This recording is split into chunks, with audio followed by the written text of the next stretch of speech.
হরে কৃষ্ণ কৃষ্ণ কৃষ্ণ হরে হরে, হরে রাম রাম রাম রাম হরে হরে, হরে কৃষ্ণ কৃষ্ণ কৃষ্ণ কৃষ্ণ হরে হরে, হরে কৃষ্ণ হরে কৃষ্ণ কৃষ্ণ কৃষ্ণ হরে হরে, হরে রাম হরে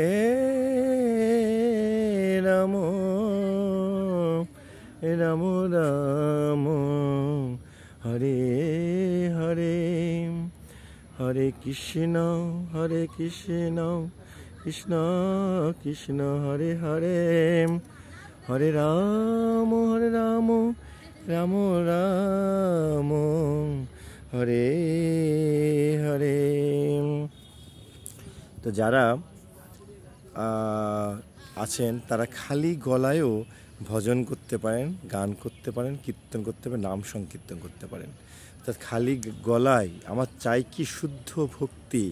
আপনি যে কৃষ্ণকে, রাধাকৃষ্ণকে আকুলভাবে ডাকছেন, চৈতন্য মহাপ্রভুর হরে কৃষ্ণকে ডাকছেন, বলছেন, এটাই শুদ্ধ চিত্তে যেভাবেই হোক সেভাবেই বলা যায়। আমার মতন বলেন হরে কৃষ্ণ